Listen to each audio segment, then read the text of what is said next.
بہت نازک دور سے ہم لوگ گزر رہے ہیں. ہمارے حضرت مولانا سلمان صاحب بجنوری دامت برکاتہم نے فلسطین سے متعلق تجویز کے حوالے سے، فلسطین کے حوالے سے بہت سارے اشعار سنائے اور اپنے درد کا اظہار شاعر کی زبان میں کیا. حقیقت یہ ہے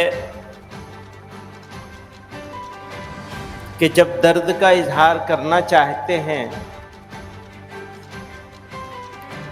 تو الفاظ ساتھ چھوڑ دیتے ہیں. سمجھ میں نہیں آتا کہ کن الفاظ میں تکلیف کا اظہار کیا جائے. نتیجہ یہ ہوتا ہے کہ مایوسی کی کیفیت طاری ہوتی ہے، بے بسی کا احساس ہوتا ہے.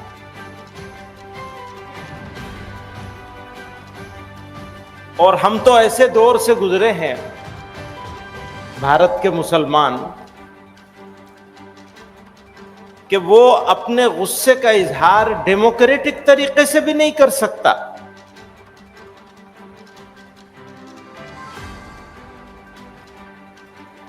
اس کی مذمت کے لیے جو بنیادی حق ہے اس کا استعمال بھی نہیں کر سکتا.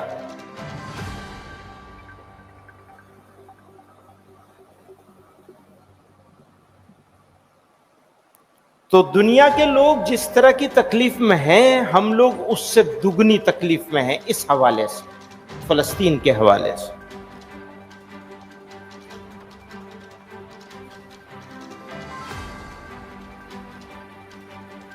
بات کریں گے اگر خود ملک کے اندر فرقہ وارانہ منافرت،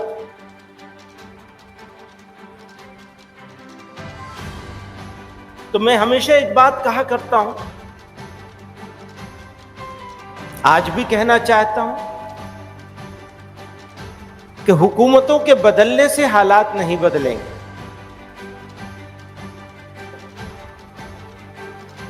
حالات کے اندر تبدیلی اگر آئے گی تو لوگوں کے بدلنے سے بدلیں گے حالات.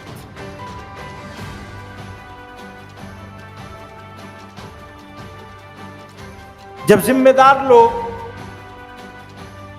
زیادہ بچہ پیدا کرنے والے، گھسپیٹیا، فلاں فلاں فلاں فلاں، یہ ساری باتیں کہنے لگیں گے ایک خاص کمیونٹی کو صرف شارٹ ٹرم الیکٹورل بینیفٹ کے لیے،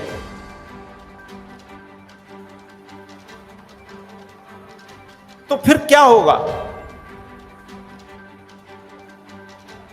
تو ایسے نازک حالات میں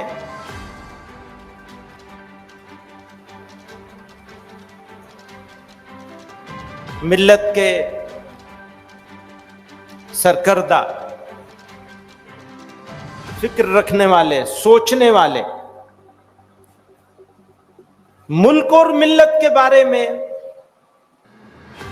قلیل مدتی اور طویل مدتی پالیسی بنانے کی کوشش کرنے والے، ان لوگوں کے وارث اور جانشین جمع ہوئے ہیں جنہوں نے اس ملک کو آزاد کرایا. اور جمع ہو رہے ہیں تو دل میں یہ احساس ہے کہ یہ قدم قدم پہ جو گرد ہے، یہ قدم قدم پہ جو گرد ہے، یہ روش روش جو غبار ہے، یہ خصوصیت جو خزاں کی تھی اب اس کا نام بہار ہے. نہ کروں وفا تو میں کیا کروں؟ ہمارے پاس تو آپشن ہی نہیں ہے نا. آپ لوگوں نے منع کر دیا کہ یہ مت کرنا، یہ کرو گے تو غیر اسلامی عمل ہوگا تمہارا. نہ کروں وفا تو میں کیا کروں؟ میرے پاس تو آپشن نہیں چھوڑا نا. نہ کروں وفا تو میں کیا کروں کہ وفا تو میرا شعار ہے. نہ کروں وفا تو میں کیا کروں کہ وفا تو میرا شعار ہے، وہی پھول مجھ کو پسند ہے جو چمن کی آنکھ کا خار ہے، وہی پھول مجھ کو پسند ہے۔ یعنی میرا اسلام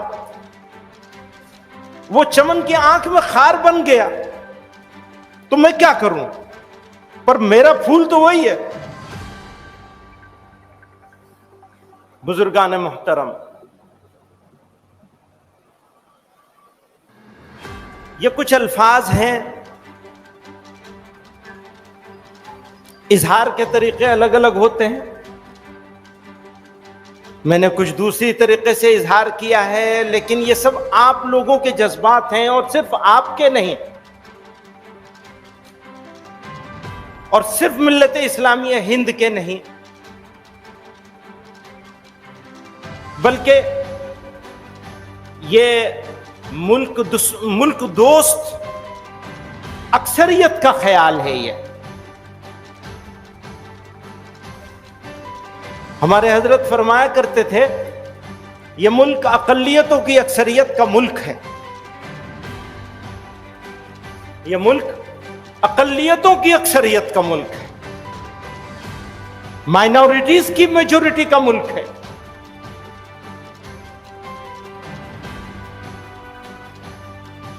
ہماری ذمہ داری ہے، حضرت نے اس بارے میں بھی بار بار فرمایا الگ الگ موقعوں پر، ہماری ذمہ داری ہے کہ اپنی جیسی اقلیتوں کے ساتھ اشتراک عمل کیا جائے۔ اگر ہم اپنی جیسی اقلیتوں کے ساتھ اشتراک عمل کرنے میں کامیاب ہو جائیں تو پھر نفرت کا مقابلہ کیا جا سکتا ہے۔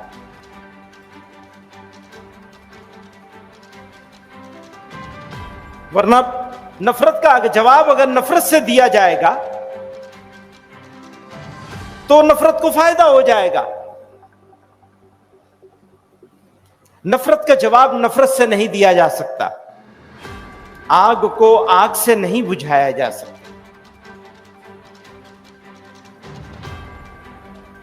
میں یہ بھی کہتا ہوں، آج صبح بھی ساتھیوں سے عرض کر رہا تھا، اور یہ کیونکہ ذمہ دار لوگوں کا مجمع ہے، یہاں پبلک میٹنگ نہیں ہے یہ،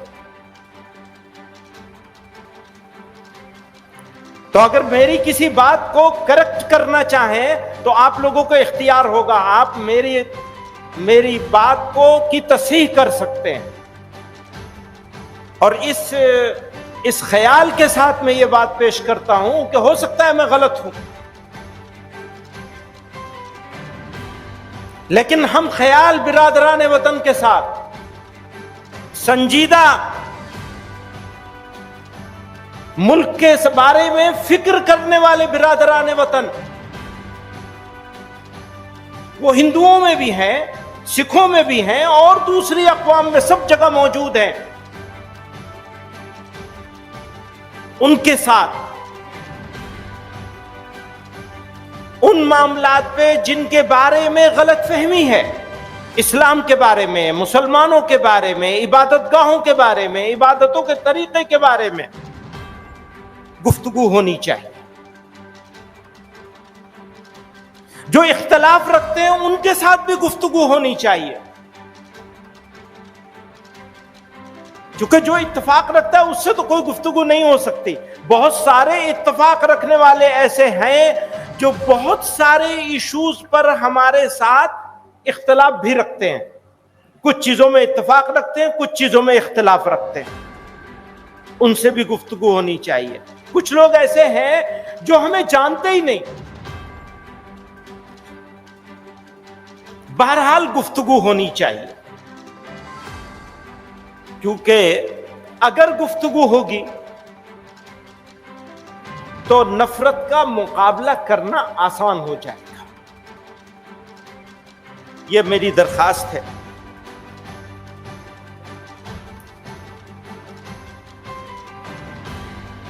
ملک میں ایک مہلک بیماری پھیلی ہے، فرقہ وارانہ تناؤ کی بیماری، اور اس سے مقابلے کا سب سے مؤثر راستہ یہ ہے کہ پسماندگی کے دلدل سے نکلنے کے سارے صحت مند راستوں پر چلا جائے. تعلیم گاہیں ہوں یا بازار، آرٹ اسپیس ہوں یا اسپتال، عدالتیں ہوں یا کھیل کود کے میدان. عدالتوں کا حال بھی ایسے ہی ہو گیا ہے. ہر جگہ اپنی موجودگی درج کرانے کی محنت ہمیں تیز کرنی چاہیے. ہر میدان میں اپنا حصہ کلیم کرنے کی اسپرٹ پروان چڑھنی چاہیے. سرکاری اداروں میں بھرتیوں پر خاص توجہ دی جائے. اگر ہم کاروبار کی طرف توجہ دیں گے تو اسی کے ساتھ ساتھ ہم کو سرکاری بھرتیوں میں اس پہ توجہ دینی چاہیے، قابلیت پیدا کرنی چاہیے. چونکہ سسٹم سے باہر رہ کر سوتیلے سلوک سے نجات پانا بڑا مشکل کام ہے، جبکہ سسٹم کے اندر رہ کر کوشش زیادہ کارگر ہوگی. یہ تو لانگ ٹرم کوشش کا طریقہ ہوا. شارٹ ٹرم میں اس سے نمٹنے کی گفتگو آگے کے لیے اٹھا کر رکھتے ہیں کہ شارٹ ٹرم میں کیسے نمٹا جائے گا. ایک اہم بات جس کی طرف توجہ دلانا چاہتا ہوں اپنے نوجوانوں کو، ایک بات اور بھی ہو رہی ہے، وہ یہ ہو رہی ہے کہ لوگوں کو یہ سمجھانے کی کوشش ہو رہی ہے کہ غلطی ہو گئی، بڑوں سے غلطی ہو گئی. میں نے اپنے ساتھیوں سے کہا تھا ہم نے ایک پاور پوائنٹ پریزنٹیشن بنا رکھا ہے، موقع ہوگا تو شام کو اس کو پیش کروں گا میں انشاءاللہ، کہ ہمارے اس ملک میں رہنا ہمارا کیوں صحیح تھا اور کیوں صحیح ہے. اس ملک میں رہنا ہمارا ملک ہے. یہ اس بات کو ہم لوگ بار بار کہتے ہیں. زندہ قومیں حالات سے گھبراتی نہیں ہیں. حالات سے گھبرانے والے لوگ وہ ہوتے ہیں جو مردہ ہوتے ہیں. حالات سے گھبرا جانا مردہ قوموں کی علامت ہے اور پہچان ہے. اور حالات تو آتے ہیں، آگے بھی آتے رہیں گے. کسی خوش فہمی میں مت رہیے. اگر ہم مسلمان ہیں تو ہر زمانے میں ہمارا امتحان ہوگا. کبھی آسانی کے ذریعے امتحان ہوگا، کبھی تنگی کے ذریعے، فراخی کے ذریعے امتحان ہوگا، کبھی تنگی کے ذریعے سے ہوگا.